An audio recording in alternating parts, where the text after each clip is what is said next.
Welcome to the Real Oshow. I'm Zachary. And I'm Joshua, and we're brothers chasing on the curiosity of our life. And on this show, we'll deep dive the most influential people, music, and topics going on in the world. And today, we're talking Drake's leaked video, the Las Vegas Sphere, and we'll round it out with Bickering Brothers. About to get all this dough. Me and no fuck niggas know. I swear to God we the ghosts. This ain't the story they told. Man, if you know, then you know. I never had to tell my dogs and we on rough for greatness. They paper getters, they want money more than they want. What's good, everybody? Obviously, if you have social media, if you own a phone, you've seen or heard about the Drake leaked video. Apparently, he's packing some heat. Joshua actually went and checked out the video, which is a little suspect. I haven't seen. I've only seen people talk about it. Aiden Ross sent him the voice message I saw, but Joshua, don't describe it because people might take it the wrong way. But what is your take on this, and how has Drake always come out on top? Listen, I had to do some investigating journalism on this video, but yes, Drake has an absolute missile. That's a quote from Aiden Ross and Adam22. But the video is kind of funny. He honestly, it's every man has done this. Maybe not this exact video, maybe not this luxury, and maybe not packing that much heat. But I will say, Drake is the only man on planet Earth that can take a negative and instantly turn it to a positive. Spin zone. He spin zones everything. You would think he was Big Cat and PFT the way he spin zones shit. It's incredible. You know, and I also want to get rid of the leak.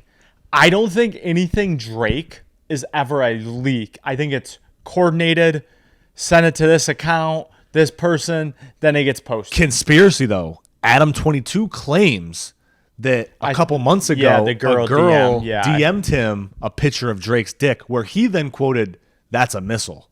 So I'm going to be honest with you. I don't know. I feel like, listen, Drake's in the mix. Why is Drake sending dick pics? Listen, my dog, he appreciates a good nude. And if you should appreciate it too.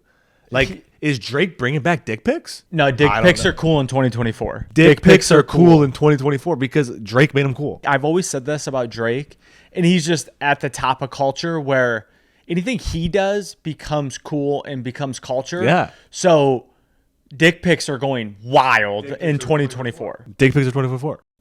Put that on a shirt. Wow, we got to put that on a shirt. We are going to come out with the first Real Oshow t-shirt that says Dick's 2024. I also want to talk about the Aiden Ross voice message because Drake responded and was like, "This is going to be my next intro to my album." I love that.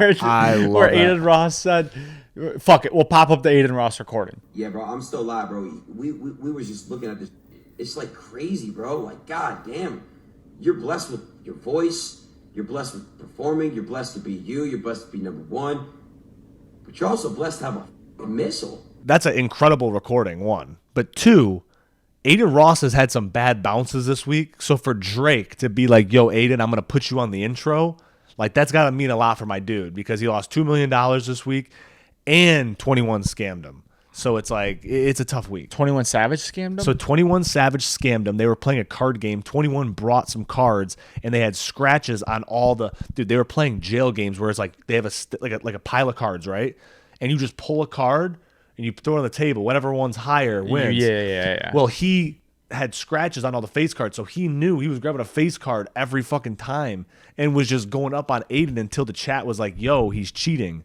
And then the other way he got scammed, for the people that don't know, is Aiden Ross paid Playboi Carti $2 million and gave him a Ferrari to come out to his house. And not even to mention, he gave him a jet from LA to Miami, a private jet to get him there. Playboi Carti came on the screen. He was like, "Oh, what's up, Carti, bro?" I'm showing Aiden showing him love. Carti doesn't say a word, just staring at him. He's wearing a leather mask. It was weird as shit, right?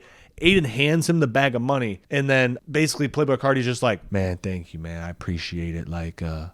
We about to go back and work on some music," and just left. I'm so anti Playboi Carti. I fucking hate Playboi Carti, dude. I'm so fuck Playboi Carti. I'm not gonna say hate, and I'm not gonna say fuck Playboi Carti, No, but I'm so Playboi anti Carti, Playboi Carti, and the fact, we talked about this earlier, his cult following. First of all, fuck his fans. If anything, your fans are NPCs. They're not real human beings if you like Playboi Carti. So if you're in the chat right now, roast me in the comments, but you are an NPC for sure if you like Playboi Carti. Secondly, the fact that someone treats you like that and then you immediately leave, Playboi Carti, you are not that rich to where 2 minutes of your time is worth $2 million, you're probably worth like $10 million. So in the fact, that's more of like a fuck you. And that Aiden Ross showed that much love and you still treat him like that. I'm just anti. And then ever since the Rolling Loud performance we saw, I'm like, this guy, I don't know why people listen to his music, and we don't usually hate on this channel, so this is a lot of passion coming out of us right now. But that is fucked up, and the fact that 21 Savage then scammed Aiden Ross, like that makes me iffy about 21 Savage. 21 did it before him, but I will say it was not confirmed. Like Aiden and 21 repaired the beef. Like 21 Savage paid Aiden $250,000 that he owed Aiden. Like he didn't. So like 21 and Aiden are straight. Like they're good. Like they kind of paired it up. They were saying it was 21's boy who did it. Whatever. That's beside the point. The Playboy Cardi shit is fucked up because Aiden was getting him a kick deal. Like the $2 million and the Ferrari, that was like the signing bonus of like, yo, come hang out with a little bit. We'll kind of like get some legs under you. Like, oh, Cardi's gonna fucking stream. Yeah. And then we're gonna drop this massive deal. Probably would have been a fucking $40-50 million deal because that's how these other big streamers are. And Cardi has that crazy following. And the reason what makes Cardi so big is that he has so much mystery to him. And he's playing into that shit now. Of course. He's playing into it now where it's like he doesn't want nothing. So listen, Cardi confirmed not a good human. Not a good human. But music, he has some good songs. Other than that, not a good performer. So I'm just... Yeah, he's got like one good song. Yeah. So he's got like one good song. But I also want to spin zone that since we're talking about the kick and the streaming. Drake, when he came out about wanting $1 billion, I think it was, to do a streaming deal, I think a platform should give Drake $1 billion to do it. They should. Because it would instantly be good. You think about it. Kai Cenat, Aiden Ross. Really good at what they do. Very entertaining. Cult-like following. Drake would 10 times them. For sure. I completely agree. And you want to I don't want to go down I don't want to go down a crazy rabbit hole, but that just made me think. One person can completely change, and I'm going to give one example very quickly. Lewis Hamilton just signed with Ferrari. He was previously on Mercedes. This is F1 if you're not familiar. He just signed a $600 million deal. He'll be getting paid $100 million a year, plus he's going to be an ambassador for Ferrari, and Mercedes didn't want to give him an ambassadorship, whatever. The day that he signed, Ferrari was worth more than $10 billion more because they signed him. So just think, they gave him $600 million. The company's instantly worth $10 billion more that day. Instantly paid for him. Do you know their total worth right now? I have no idea. I have no idea the total worth of what Ferrari is now. Sickening billions. But $10 billion in one day. You can look this up. Just for Lewis Hamilton. Just for Lewis Hamilton. $10 billion. That's how fucking impactful he is, right?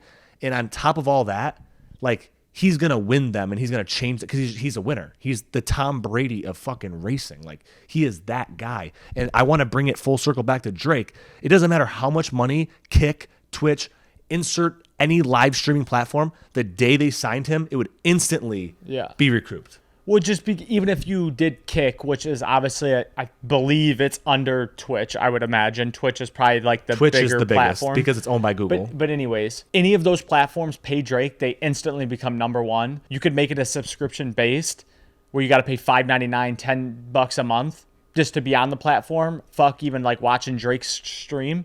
You would then pass on that. A ton of people would do that. I don't know how one of these platforms aren't giving Drake a $1 billion deal and saying, do whatever you want. I would. And also the Lewis Hamilton thing. If I was Lewis Hamilton, I'd be pissed.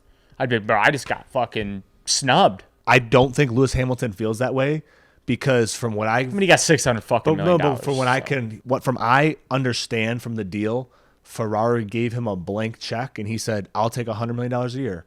And then he's doing some ambassador shit and he's obviously going to make more money when he wins races and does whatever. But no matter what, if Lewis Hamilton loses every race, never podiums, never does anything, he's making $100 million a year. It's incredible. For 6 years? It's like 5 or 6 years, yeah. All right, I want to transition a little bit. Zachary, have you seen the Las Vegas Sphere? I have. If you don't know what the Sphere is, you live under a fucking rock. But I will say that it's this incredible amusement in Las Vegas. So you can go into it, you can attend a show. They're doing 600 shows a year, which is insane. Fits 19,000 people. But the real attraction here is the outside of the sphere and what it can do. So I just want to break down some crazy, crazy, crazy numbers. Advertising rates for the $2.3 billion MSG sphere have been leaked, okay? So this is a regular day. One day for this sphere is $450,000. If you want to rent it for the whole week, which makes more sense for the pricing, $650,000 for the week. So if you're going to do one day, you might as well do the whole week. So they incentivize to do the whole week. Absolutely. But the reason why they incentivize a whole week is because it takes about 8 weeks for them to actually build your advertisement on the sphere because of the round shape. So you might have an idea, then they have to have designers create it. They have almost like 300 designers in the sphere. So there's a lot of legwork going into it. A massive amount of legwork that goes into this. But this is the bright side to this. They believe that when you do the sphere in one day, you're going to average 300,000 in-person impressions, which is pretty good. Probably not worth the $450,000 though. What the real kicker is that it averages 4.4 million impressions a day on social. So that means that someone is taking a picture, video, whatever it is, and they're showing it, and it's going trending, whatever it is. And when I think about it, I've seen a million different ads on the sphere, and I'm like, holy shit, that's so cool. And now when I go to Las Vegas, I'm like, I need to go to the sphere. So it's obviously Super Bowl weekend in Las Vegas. So it's only fair that we talk about how much it would cost to do the sphere in Las Vegas today. So this is how nuts it is for the Vegas sphere on Super Bowl week. It costs between $1 to $2 million per 12 hours. That is absolutely insane. It's a Super Bowl commercial. It's a Super Bowl commercial, and it's kind of interesting how they break this up too. It's actually a better deal than a Super Bowl commercial. You could argue it's almost better because, one, I think you can be a little bit more risky with what you put on it. It's Vegas. There's no constriction of like, this is TV, so you can get a little more fun with it. And two, you have infinite capabilities of like, this has to go trending. Yeah. That's the whole idea, right? I think a lot of traditional advertisement these days don't understand that the only thing that matters is if that traditional ad goes trending on social. Yeah. Like that's the big win, right? So I think if you can now have a physical ad and make it go viral, well, geez, now you just won it all. But I will say this, the Sphere might be the greatest marketing tool created in the 21st century. Like it is incredible, like as a physical thing. Like we're talking about billboards, whatever. Like billboards have been moving and you can do a transition one forever. But to actually add something 3D, have some depth to it in a cool place that's massive, it's 10 stories tall. It's eye-grabbing because it's a sphere, right? And it's almost like a geometric dome. It's very natural in nature because of the circular shape. Yeah. It's better actually in nature. Plus, it's just interesting. It's different. We as like Americans haven't seen something like that. Obviously, other countries have probably done it and are vast. Other countries have, but not nearly as big. Fair. But it's just different. Like when you're going to Vegas, you want to be wowed. And I think that's what that does. And honestly, it might be the only place that outside marketing, billboard advertising makes sense. And $1.2 million for 12 hours is a much better deal than a Super Bowl commercial that's $3 million for 30 seconds. It just depends, right? I think that if you could really have a great idea, like a really true great idea that like grabs people in three categories, whether it's so interesting, people are curious, like what the fuck is that? I have to go check it out. Or it's super funny, or it's like grabs at your heartstrings that you're just like, that was the most want to beautiful cry. thing. Exactly. So if it doesn't do one of those three things, then you lost and you're not going to go trending and you just wasted your money. And I'm sure we're going to watch several ads on Super Bowl Sunday that played it way too safe that you're going to look back and you're going to be like, wow, that was a waste of money. Did not push the needle at all. Don't care. But all the old white dudes at the office will be like, oh, that was a killer ad. Like, I bet you that's how it's going to be because everyone wants to play it safe. As long as you didn't get the call like you're in trouble, you're like, shit, we did a great job. To round out the show with Bickering Brothers, I have a great topic today.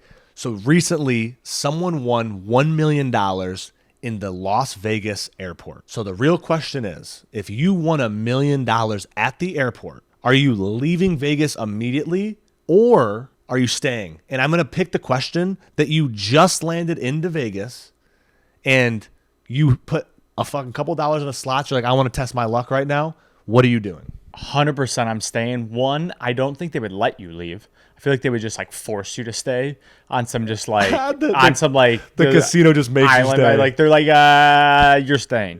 I would stay. I'd ball out. I don't know. I would definitely be conservative how I spent the money, but I would stay. I would enjoy. I wouldn't go to the game. I would actually do opposite. People would be like, oh, I'm gonna go buy tickets to the game. No. So Super Bowl, you're talking about Super Bowl weekend. Super Bowl weekend. I'm not going to go to the game. Right. I'm going to go to the casino, maybe do like a VIP lounge with the boys. You know, maybe I drink, have some good food, watch the game, bet on the game, but not actually go to the game, like be financially responsible with it.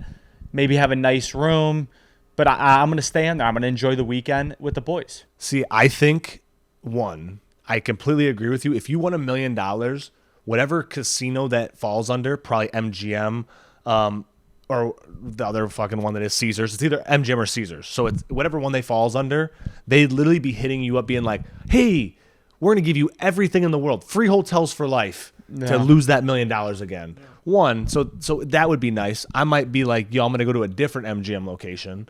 But that's where I'm doing. I'm probably leaving the city immediately. Like I would get the next flight out of there 120%.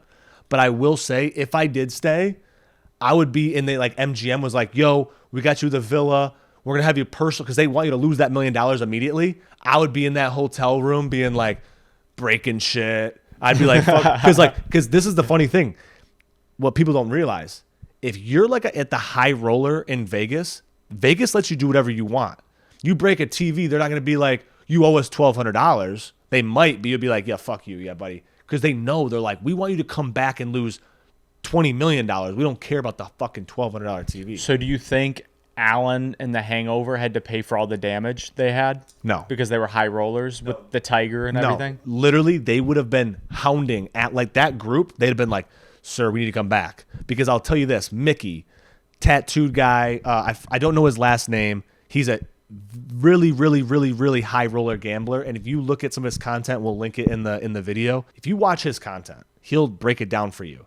Like he had a party one time in Vegas where he wouldn't allow people to come into the villa until they broke something.